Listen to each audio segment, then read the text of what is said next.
On today's episode of the show, I'm joined by UBC quarterbacks coach Coach Meyer. Cole's a guy I just kind of got to know through social media and graciously gave up his time to talk football with us today and, talk a little more about the quarterback position. So, Cole, what's kind of been your path to UBC and how you got into coaching in the U Sport level? Thank you very much for having me. Appreciate you having me on, and hopefully I can help whoever's watching.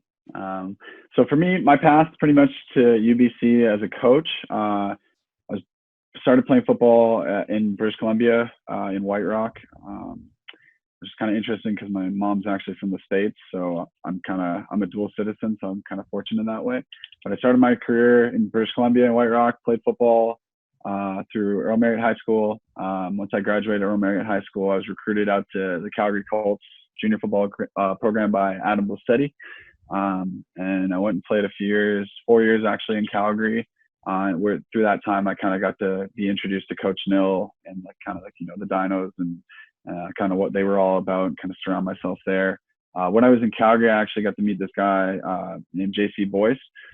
He was running a camp with National Football Academy, NFA, for quarterbacks. And when I got introduced to him, I think that's really when things started changing for me, coaching and playing.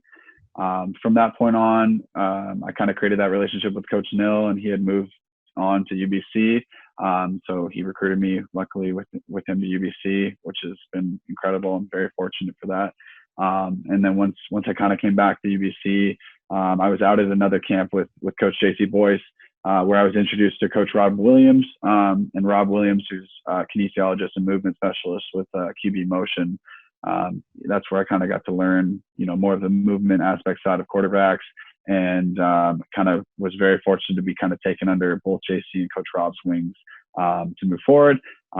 When I finished playing, I started coaching with UBC right away. I'd already been kind of working my ranks up in the National Football Academy as a college mentor. Unfortunately, they got bought out by Quarterback Collective, so now we started doing things with Quarterback Collective, and then through Coach Rob, we're doing a lot of movement stuff, which I've been really fortunate enough to also go out to the States with him and do some Elite 11 stuff out there.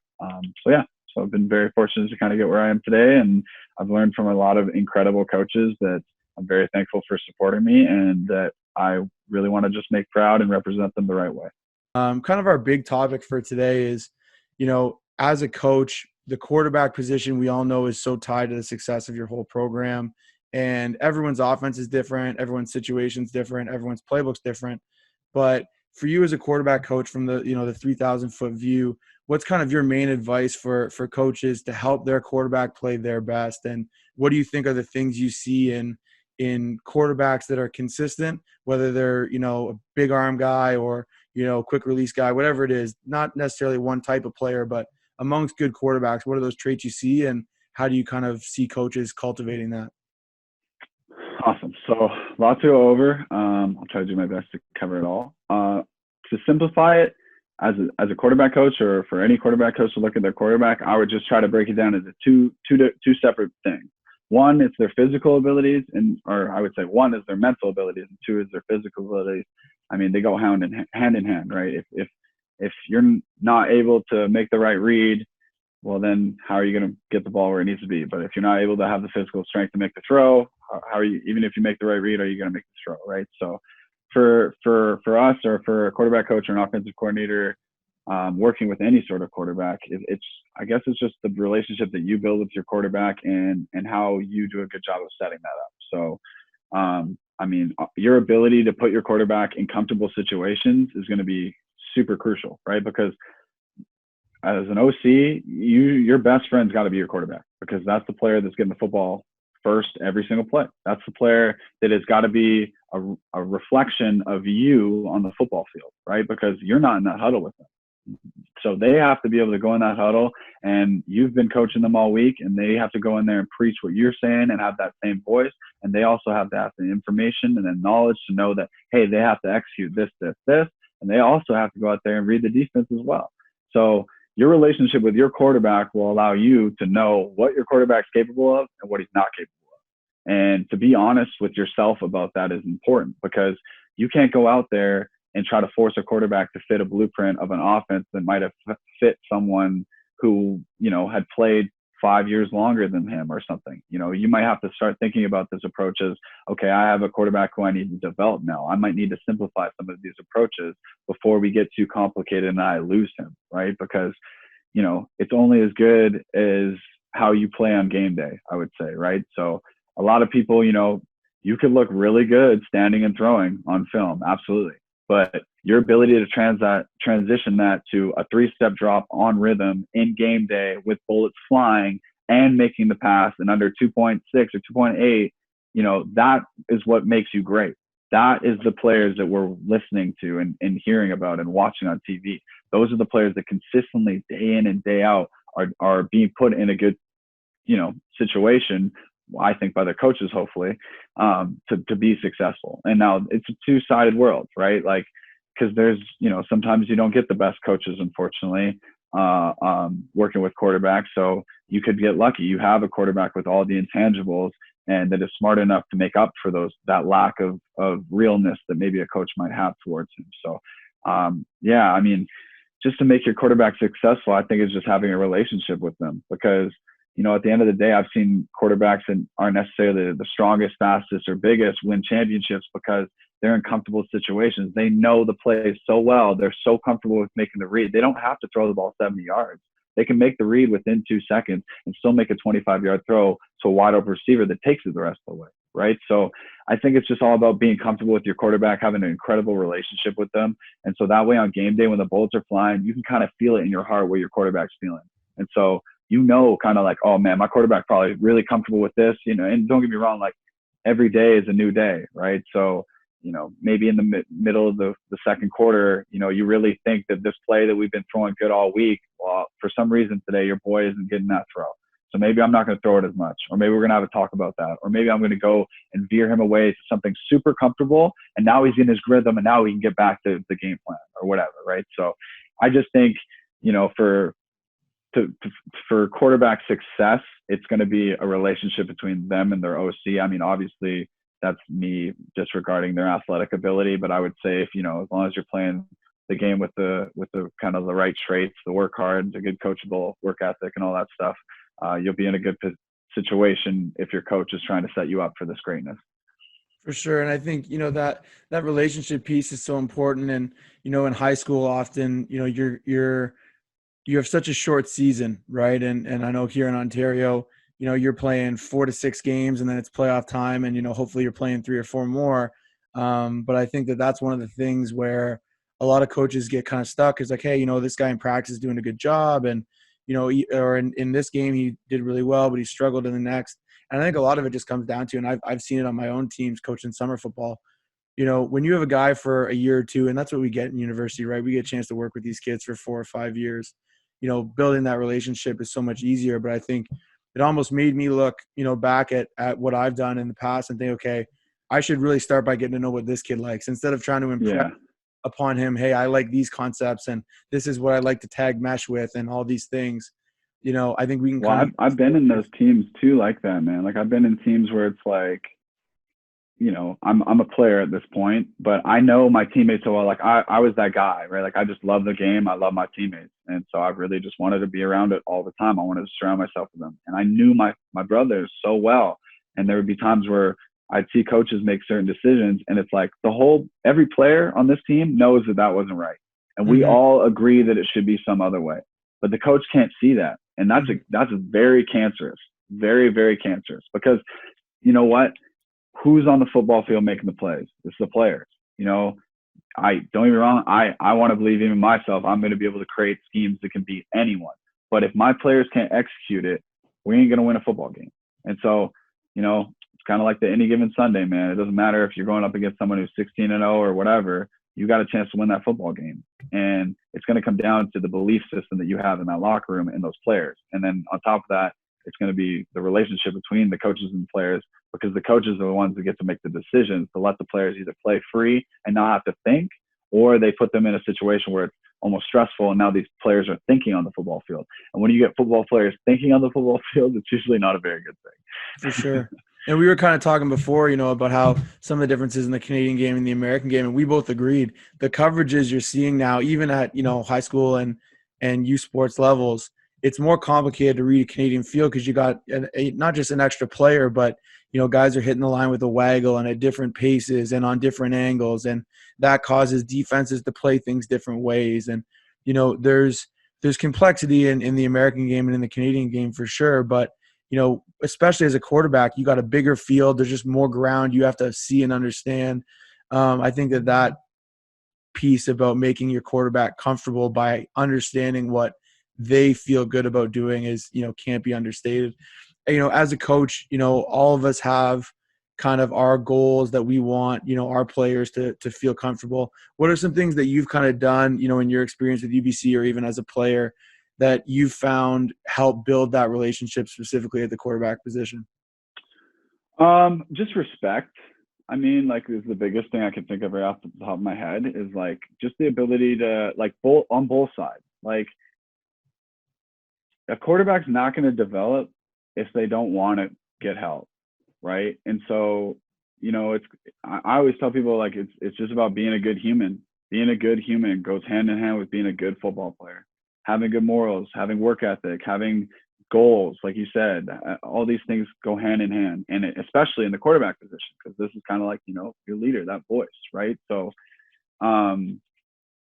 yeah, like I just think if there's a lot of respect created right off the bat, and there's really an atmosphere, a no stupid question atmosphere, kind of, you know what I mean? Like, there's really just an open feeling that you can kind of lay things out there and kind of have an open, honest, respectful talk without trying to like step on each other's toes or be disrespectful anyway. I think that's how you can kind of learn more about your player. I know probably one of the biggest issues in that situation is probably age gap, right? Like, you and I are kind of lucky. We're kind of at this like hybrid age where, we're still kind of athletic enough to look like a player, but we're also, not very old yet, so yeah. We, sometimes the players find it easier to relate to us, and it's more of a, it's easier to kind of talk to us as opposed to, an old school coach. It might not be as comfortable because you feel maybe more like you're talking to a grandpa or mom or dad or a parental, as opposed to like a coach or someone who's an advisor or someone who's supporting, you know what I mean? So I would just say for anyone to try to create that level of respect and that open-minded atmosphere, because the last thing you want is your players afraid to approach you. You don't want your quarterback being afraid to approach you. You don't want him to be afraid to ask you a question, because if he's not asking questions, he's not learning. It should always be about learning, That's right? And getting better, right? So, like we kind of talked about it in the pre-chat here. I said one of the first things that I had written down here, I said, a wise man knows what he doesn't know. And so for us to have that actual awareness, self-awareness, to know that, hey, I don't know this. I need to put the time and ask questions to find a way to know this. And then on the coach's side of that is going, okay, I need to be able to create areas where I make these kids ask questions. I need to create an atmosphere where they want to come and approach me and ask me more and more and more and more and more, so that now they can go and preach to their teammates too. And now everyone's learning more, and now everyone's getting back on the same page, and now everyone's happy about it because you weren't afraid to ask this question, right? If you're afraid to ask that question, well, you're probably going to go on the practice field or the game field the next day and make that mistake again because you didn't clarify, right? It's like measure twice, cut once, right? You don't want to cut wrong because then you just wasted the wood, right? 100%. Just make sure now so that when you can go out there on that field and get the rep right? But that's what we're so lucky. We have, so much practice leading up to a game in football, right? There's so much time to hone your skills and work and chip away and keep building and building, right? But yeah, like I said, like it's a respect thing, and it's just like an open-mindedness attitude, and that's on both sides. Like, it's very difficult to work with players who don't respect coaches, who don't want to be coachable, who don't listen, right? It's, every coach at this level, at least, or at the next level, that's what they're looking for. They're looking for guys with all the intangibles, the guys that don't need to quite be as coached up as much as the rest, right? Or the guys that at least show the potential that they can become what we as coaches can help them become, right? We're just giving you tools in your toolkit, right? How you use the tools is up to you. I can tell you how it works. I can tell you how the tool works, but if you don't do it that way, it's not going to work the way the tool should work, right? So, for sure. Yeah, just having that good, like building that relationship like I said, and you know, I'm no expert on that. Like there's so many different ways to do it, and there's also so many different ways to ask those questions and stuff too, right? Like I know for me, I might not be the smartest guy in the world. You know, I'm very lucky that I get to go to an institution like UBC, but I ask a lot of stupid questions, and I'm totally okay with openly saying that. I ask 100 stupid questions a day. And, you know, some questions I ask and I can actually feel some people judging me on it, right? Even in class. But I don't care, because for me, I need to ask that question for me to know the answer, right? And you might have actually told me the answer 4 times already, but the way you've told me that didn't work for me. For some reason, I didn't process it. So I've become self-aware enough to know I need to ask this question 5 or 6 different ways to maybe get that different answer from that person, so that I can process it the way I need to. And so that's kind of the challenge I think I would put on the coaches, is that, you know, maybe you are explaining it to you. Maybe you have explained it to you, but does your player actually understand what you're saying? Make sure, check in, right? Just double check, right? It doesn't hurt to just make sure, hey, you guys got any questions at all? Just double check with me. It's all good. That's what we're doing. We're trying to win a championship. And those are the little details that you need to do to win, right? And that goes with film and with, you know, physical, you know, in the weight room, any sort of technique throwing, you know, it's just, like I said, it's all about just being like a good human, right? So, yeah. Yeah, I think that's huge. And, you know, we were kind of talking before, my main profession is I'm a teacher. And I honestly think that, you know, I've learned more about how people learn, you know, in my couple of years teaching elementary school than I have, you know, in that I learned in high school and anything like that. And, Yeah. you know, for me, and I work with another guy who's also an educator. He's our offensive line coach, Lori Zach Scotto. And he does an incredible job with my summer football team. And he's had this great culture in his position group of guys. This is a hard game. You're not supposed to just get it. Ask me every question you can, because on O-line, you're one mistake away from breaking someone else's leg. And so he said, look, we cannot afford to judge each other for our questions, because asking a question that you look back on and go, oh, wait, he did just say that. Or now I get it. I can't believe I didn't understand that. That's a lot better than, you know, patting your buddy on the back as he gets loaded up into the ambulance, right? And 100%. so I've always looked at the culture in his group, and you know, it's so strong, and it comes from that. And he always says, like, hey, I never ask if there's any questions. I say, right now, ask me the questions you have. Because he's like, I know, you know, if they didn't need to be coached, we wouldn't be in here talking about inside zone, right? And so as a player, and this is the biggest thing that I'm hearing from your message and that I hear from a lot of really good coaches, we want you to ask the question. We're never going to sit there. Now, if you're not taking notes, if you're late to meetings, if you're trying to slip your headphones in, that's a different deal. But 100%. if you're here and you're present and you're seeking understanding, that's literally what our job is, right? Mm-hmm. Our job is to create understanding. It's not to tell you. And I think we've all had it. And, you know, people listen to this too, and I think it happens maybe more in university, but you get a lot of profs in university who they love the research and they're just fulfilling their job to teach the class. And, you know, I get it. I understand. But they're just telling you the information, right? If you have a question, you can find it in the textbook or come to my office hours. But that's not what coaches are doing, right? That's not our job. We're not just releasing the information onto the world. It's our job to get our guys to understand. And, you know, I was fortunate to, you know, come from a family of teachers, and that's something that's always been ingrained in me is, you know, great coaching is great teaching. And if your kids don't understand, then have you really coached it? Right? You can say, Absolutely. oh, I did. You can go to your head coach and say, look, we did this drill on Tuesday. Here, I'll show you the drill. But if your kids don't know, then your kids don't know. And if they don't know on 3rd and 2, you know, when the bullets are flying, then they don't know. And Absolutely. a lot of times, you know, kids get caught in the trap of, and even, man, like even guys, you know, guys that are in their 3rd, 4th year university, they start to think, okay, I'm in my 4th year. I shouldn't ask this question. Like, you know, but don't know. Absolutely. Don't know. Right. And and especially in the Canadian game too, like there's just so much to learn. And I think that, like, unfortunately, like, you know, we just haven't had as many coaches at younger levels teaching some of these foundational stuff throughout their ages. And even guys like 4th, 5th year guys, like you just said, like those should be guys that want it the most. Like it shouldn't be, I'm this 4th year ego guy, I shouldn't ask this question. It's like, you guys should be prepping for your draft. So you should be asking every question and then trying to teach this lesson after, because you got to go to the CFL next, right? So I totally agree with what you're saying. And I think there's a lot of power too in speaking specifically about quarterbacks. And I think of the good teams that I've been on and been a part of, when your quarterback becomes comfortable putting himself out there, like we all, obviously you have positional meetings at the university level, but we all have meetings with the full offense.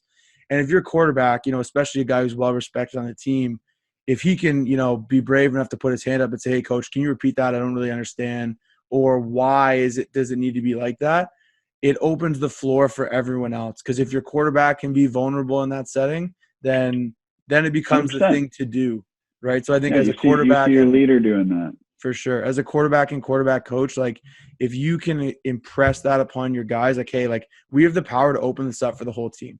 Like if we sit there and nod our head with our hoodie on, then everyone else is going to sit there and nod their head with their hoodie on. But if we're dialed in and, we're asking questions, I think that opens it up for the entire group. I think that's a great point for any position, but I think, you'd agree the quarterback position, you have an onus of leadership. Yep. No, and that's and I mean, the quarterbacks, they have egos, man. That's a position of egos and confidence, right? So that's when again, you see the good from the great QBs. The good QBs have this ego on them, and they'll just deal with it on their own time. But the great QBs are like, no, sometimes I would ask questions that I knew the answer to, but I knew 6 receivers had no idea. 100%. So that was me, one, understanding who my team is and understanding some of the players, and then that they weren't getting some of this information, and me just saying, I know the answer. I don't even care if you think I don't know the answer, but can you just say it out loud so I know that these dudes over here can hear it again? Because I could see that they're too afraid to ask that question, right? But that's extended leadership. You know what I mean? That was me going a little bit above and beyond. I'd say I should have been probably more encouraging of those guys after, to say, yo, ask that question. I know you didn't know it. Ask that question, right? But sometimes I don't even know if they know it or not. I just want to ask those questions so that I know that, hey, at least my team right now is getting a little bit more information on that, just to clean that up a little bit, right? So for sure. So we've talked about kind of the relationship piece and kind of the things the quarterback has to do to feel comfortable. I think one of the cool things about coaching football is, you got 12 guys on the team. You're trying to make the whole thing work. I know in high school, and my dad's a longtime high school coach, it's tough to find really, really good coaches. So if there's a lot of guys coaching quarterbacks in high school that didn't play quarterback, or they played quarterback, but quarterback's a whole lot different than it was 25 years ago. So for someone who's not an expert, and obviously, this is, part of your life's work right now at this point, but for someone like me who played O-line that's just trying to help my quarterback out of my summer team, what would be 2 or 3 things you'd say, hey, this is something I see guys screw up all the time, and in my experience, it's an easy fix, or it's a fix with lots of value? What would be 2 or 3 things you'd be looking for in a more novice quarterback, and stuff that, people who didn't even play the position might be able to help their guys with? I would just say just if you can focus on stability as a thrower, when we talk more about technique here, especially as it's tough for, like you said, someone who hasn't played quarterback, they might not even throw a good spiral, right? But hey, here's this guy who just wants to help you, and he's your quarterback coach. This is a situation you got to deal with, right? But it's really hard to get coaching from a guy when you watch him throw and you're like, what? You don't even know what you're throwing, right? So for I would assume that most of these quarterback coaches who haven't played quarterback before, they're always trying to kind of almost go a little bit out of bounds, right? Just veer it back, stay a little more simple, and just think about stability. Stability is key. And so just tell yourself, is my quarterback stable throughout this rep? Simple. Does he look stable, right? Is he falling off? Is he flailing everywhere, right? Is there all these weird extra movements happening, right? If you can just focus on being a stable quarterback, that's going to start leading you in the right direction. Another thing I would think of is probably one of the most overcoached things is the big depth step, right? For the longest time, quarterbacks were under center, and so you need to get this huge step to get depth, right? But there's this drill that kind of spoofs it, and it shows you okay, I can take this big step, but where are my hips? Well, my hips are right here. Well, if I actually took a good burst step out of this instead of just stepping and reaching, I'm actually going to get my hips farther away quicker and have to do less. So I would just say, understand that because so much things are happening in gun now, that first step isn't so much about depth anymore. It's more about timing. Drops are about timing. Okay. So yes, it is about getting away, getting depth, but you're getting depth to create time. You're getting depth to create separation and space so that you have time to throw the football. Separation from the O-line or LOS or whatever to throw the football. So focus more on the timing of the throw and the timing of the routes with that throw, as opposed to, hey, you didn't get to 5 yards that mark. It's like, well, that's okay. I didn't need to. I got the pass completed at 12 yards before I got hit in the mouth right now, because I saw it was open at that window. I stuck my foot in the ground. I stayed stable like you told me to, coach, and I completed a pass. First down, we're moving the chains onto the next play, right? Can't be mad at that, right? But I see a lot of times coaches, like I've seen a guy, he'll do, maybe we had a play action play or whatever, and he might take one extra step, throws an unbelievable ball in a game, does it on time, it's still efficient. Yes, we would have liked it out on 3, but you were lucky that there was so much, your receiver did such a good job that he was so open you had an extra step. You know what I mean? Like in game moments, we never know what's going to happen. And yes, we teach kids so much specific, but on game day, when does it actually go that way? Not very often. On game day, when do we get to stand in the pocket perfectly for 3.5 seconds? Maybe never. So you're going to have to do a little bit of freestyling, but as long as that's in the realms of how this play works, how this route times up, how the feet time up, right? And if you're able to do that with stability, there's going to be a good chance you're going to like what you see. So I would just say focus on being stable and focus on just the game of football. It's just about timing. Yes, depth's important. I don't want my quarterbacks taking a 2-step drop and getting rocked at 3 yards from the LOS, but typically in shotgun, our heels are at 5 anyways, or our toes are at 5 anyway. So your 3-step drop can take you to 7, 7.5, maybe 8, and you have all the time in the world to make a quick throw and make a quick read. You might take a 1-step, right? So just a little less of, I just know that was such a fixation back in the day too. Like I see all these guys doing this big, long reaching, right? But it's like, just watch their hips, see where their hips are going. Are they actually going anywhere if they reach that foot? Not really, right? So staying stable, being more efficient, and understand the timing of the throws, and then just kind of being a little more free with saying, hey man, on game day when the bullets are flying, if you get us a first down, I'm fired up about it. Like we're trying to win a football game. If you miss that 3-step drop and still give me a first down, and if I'm yelling at you about that 3-step drop, now for the rest of the game, you're thinking about the 3-step drop and not the reading the defense and making the throws you just made. So for sure, I think this kind of going stability with the start thing is huge. And I see a ton of multi-sport athletes, and I coach guys in the summer that, they're playing football 4 months a year, you know what I mean? And so they're playing basketball 3 months a year, and they're throwing javelin, or they're running track, or, huge. Awesome. I coach a guy. I coach a guy who's probably could have played offense or defense in university. I still tell him all the time, dude, you're passing up a great career at Sam linebacker. Great athlete, great rugby player. And he's going to play quarterback at the next level. Super excited for him. But that was one thing I kind of had to slow down and be like, okay, this guy can do anything athletically, right? Like I just got to keep him in balance, because he's almost so explosive at times. Out of control. He's out of control. He's going. He's flying. Like he's getting back there, like you said. Like he's getting that depth, but he's always having to hitch, because he's all his weight falls off the back foot, and now he's got to get it, back, or he'd be throwing off his back foot because he'd get to the end of his drop, and I'd be telling him, hey, you're going to hit that 3, and you got to plant. That's when we're throwing our rhythm throw, and you got to plant that foot. And I just got to the point where I was like, look, this kid's a really good athlete. Just let him be in balance. And I look back on our plays from last summer, and this isn't something that we talked about before, but when I was looking at, okay, we made this throw, and it was like you said, the timing. We made this throw on time, 9 out of 10 he's balanced. We made this throw late, 9 out of 10 he's unbalanced. And that can probably look different for a lot of quarterbacks, and I'm just drawing on my experience last summer. I was super fortunate. I had 3 kids that are all going to play university football. And I felt like I was running my own little quarterback camp, but they knew more than me. So it was a good time. That's awesome. Yeah, it was great. I got two of them are going to Guelph, and one of them's at York. So it's awesome. That's really great. That's what it's about, man. And I just one more point to that, I would say that I kind of shied away from, but that you made a good point of, is it also dictates what level you're playing at too, right? Like, I identify what the opponent is, identify what level you're at, the age group that you're playing at, and then, you know, that's when you could really decipher how picky you want to be about certain things and how free you can be, right? Like football should be fun. We should still be having fun playing the game that we love. And of course, as we get into the higher levels, it gets a little less fun and a little more serious, of course. But if you're just doing the little things, it becomes fun. So, yeah.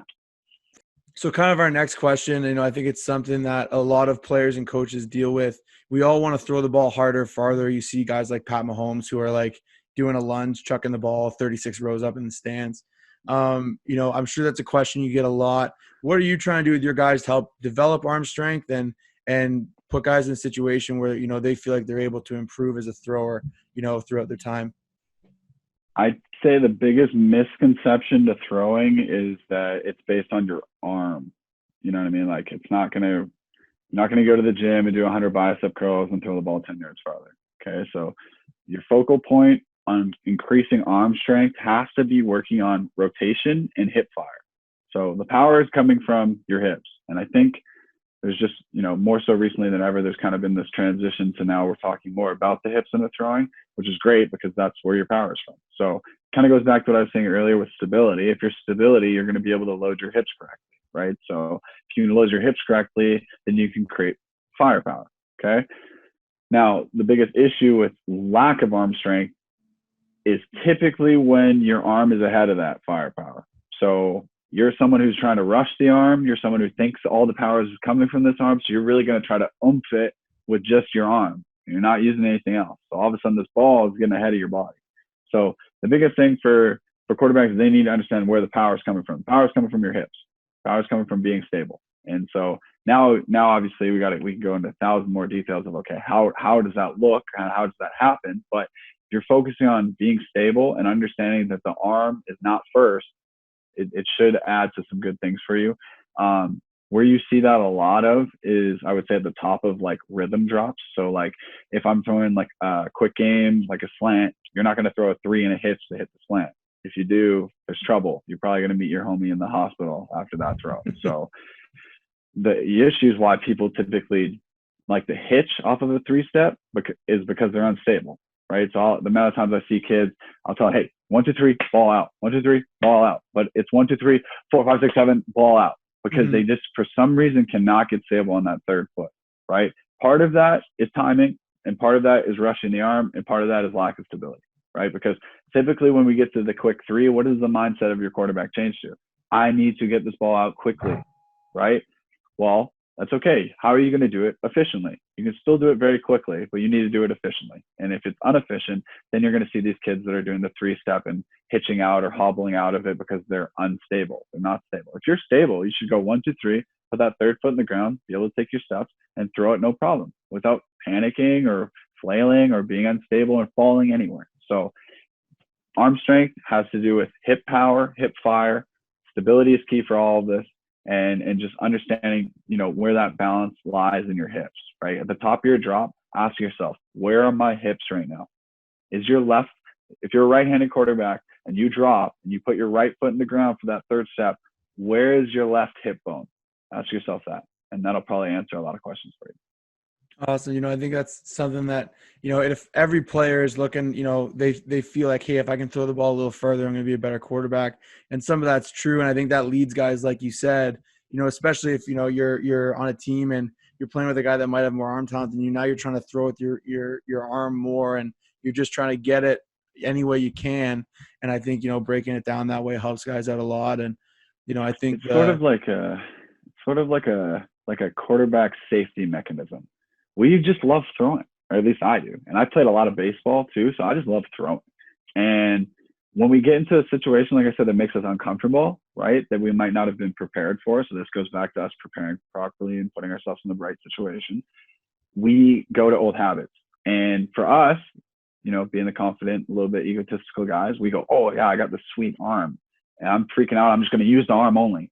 And those are the throws that you see that I've seen legitimate quarterbacks at our level roll out, have a receiver wide open, and then they forget about things and they try to just do it themselves. And where's that ball go? Usually in the dirt, 2 yards in front of their wide open receiver, right? Because the hardest throws to make for a quarterback happen to be an open man.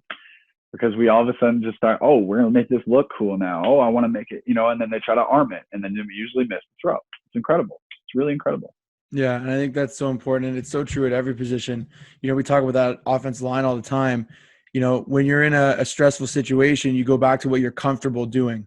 And, we've all been, like you said, playing baseball or, whatever you're doing, right? Before you become a quarterback, you have so many throws in your life that were not the most technical and you're not using your hips, and they don't need to be, right? Yeah. But now you got to realize, hey, I'm in the situation and my ability to use the technique that my coach is talking about is going to help me be successful. So, I really appreciate it, man, having you on. And, I know that out there in Can West, you got a lot of guys slinging the rock, and, good luck. Sure do. It's a lot of fun.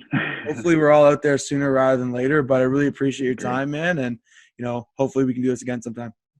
Oh, absolutely. Absolutely. I thank you so much for having me on. And I just want to give a quick shout out to the Coaches Cause. If you all haven't heard about that yet, it's just basically a coaches initiative to help support the food bank from coaches across Canada. And basically the big title of it is to try to preach, I'm doing this because of a coach that I remember who's impacted my life. And I just want to say thanks, because I hope that we're kind of getting in with that. We're being part of the Coaches Cause, and hopefully reaching out to these kids and giving them more information and impacting them in a positive way.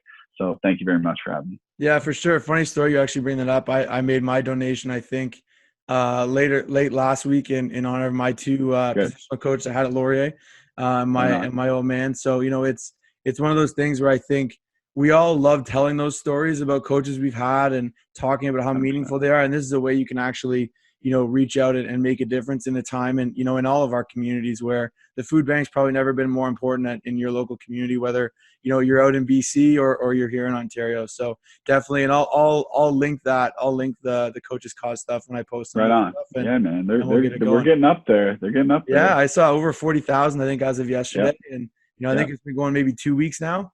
Maybe yeah, not very long. And I think it's just starting to catch a little bit of speed now too. Like at first it wasn't as broadcasted, I think, is the way they'd like it. But I think a lot of amazing coaches have gotten involved. So, Greg Marshall, Coach Nill, Patasik, seeing all these incredible people. So it's pretty hard not to get behind such an awesome cause. Absolutely, man. We'll appreciate it. And we'll have you back when we can. Yes, sir.